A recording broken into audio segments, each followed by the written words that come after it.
Hello, lovelies. How are you? Oh, she's lifting her veil.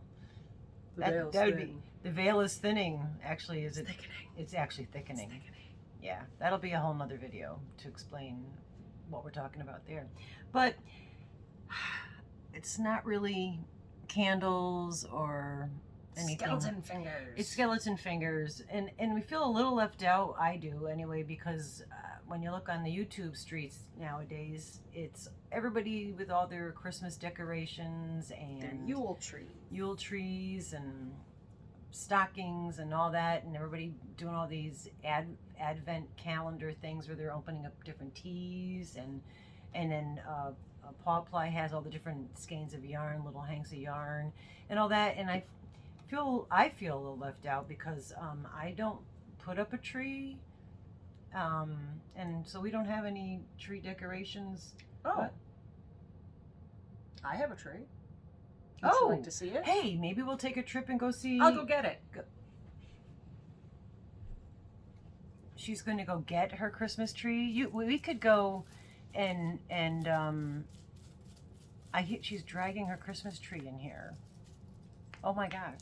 Okay, I thought we would just take the camera and do that. Oh, here comes the Christmas tree.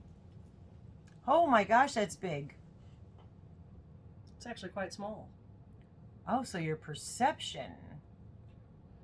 Fun, quick story. Yeah, that's adorable. Craig's dad likes Christmas trees and Christmas things, and we never put out one up, so he finally found one that we would put up. And you can also double it as a plunger when your toilet's It's a functioning backed up. plunger. Yes, it's a functioning plunger. But the perception, you would be You confused thought that of she was gonna how I drag can in a big drag a tree. full tree. And also when she held it up close, it looked like it was bigger than it actually is. Perception is a very interesting concept. The definition itself is the ability to sense or become aware of something through your senses. Through your senses, yes. I see this, I perceive this. Right. So one of my favorite debates about it would be the what if a 6 was a 9? Okay, can I just jump in that it is your each individual person's seeing and experience. So everybody has a different perspective Yes. on things, and we have to be aware of that. Yeah, and a lot of people don't recognize that Yeah. two people have the exact same experience, but they have a different experience, if you get what I mean. Yes, because they're If seeing we it were from a different- driving down the road and I was driving and she was passenger, this is a bad Yeah, analogy because you it don't is. eat much, but Yeah. I'm going to be more likely to notice gas stations and things like that because I'm driving the vehicle. So I perceive these towns I go through with the thought process of what if I need gas? Whereas she might be seeing food locations or places to use a bathroom. Cats and Because crows. she is Yeah. in the experience where we're having the same experience, but as a passenger she may not be considering the gas as often. My gray streak is looking Yeah, no, her gray streak is fabulous. fabulous. Fabulous. We haven't done that in a while. Right? So let's talk Yeah. about the concept of the debate of 6 and 9. 6 I and did 9. this. What's that? Oh, the way it is I don't a 9. Yeah. So there's a meme going around, and it's got a 6 and a 9. It's just a photo. I guess everyone says meme for everything now. But it's got a 6 or a 9 in between two people. And one person is standing on this side, and where I'm seeing it, it looks like a 6. Where she's standing on her side. Well, they understand the Well, I want concept them to of a see it in 6 and a case they 9. forgot. So from her concept, if you can see the very complicated image, Yeah. it looks more Looks like like a a 9. 9 for me, from my perspective, yes. So there is the 6 and 9 concept. So they like to say, well, definitely neither of us are wrong. I'm We're both perceiving it correct. as a 6. She's perceiving it as a 9 because From of the my way we're perspective. looking at it. Right. But then there's the argument. Somebody drew this. So now when I wrote this, I was either writing a 6 or a 9.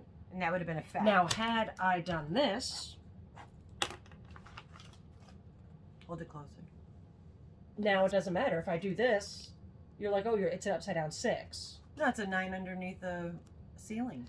But, so yeah, if I had done that, when we were both standing here perceiving the image that they can remember, even if I pull it back here. If you have a brain like me, you forgot already. she's now looking at an upside down 6, and I'm looking at a 6. I'm looking at a 9 under a ceiling. Or that. But that would be that again. That would fall under perception. So there's another image where it's got a cylinder. So it's straight this way and circle this way, and the light going from both angles. One light makes a circle shadow. The other light makes a rectangle shadow. They're looking at the light being blocked by the same object, but because of the perception, because of the angle in which the light is coming in. So you perceive it to be something. And actually, there's a lot of, you can't always trust your eyes. Oh, we very much can't trust our eyes. You can't always trust your eyes. If you think about all the things that are happening at any given second. Right now, not only is my body breathing and pumping blood and functioning organs and curling my foot around because I never sit still and doing little dances, my brain is also taking in this thing that I just wrote, taking in the words, and I'm saying taking in the fact that she's doing this little dance. I'm distracting her. It has taken out so many things. It's not until I actually physically picked up the glass. My brain saw it, my brain was aware of it, but my brain just moved past it, put that in like, you don't need this information. Subconscious. So yeah, your eyes can play a lot of tricks vision. on you. Yeah. Yeah, so you can't always trust things. Our brain is a very interesting concept. The brain is really beyond my comprehension of delving into depths of whatever the heck I'm talking about. And there's a big misconception about the brain. You always hear you only use 10%. Yes. Yeah, I thought that you only use 10% of your brain. So it's true and not true all in the same time, depending on how you think about that concept. We have access to 100% of our brain. For most people, there are some people that get chunks of their brain taken out, and the other half of the brain learns.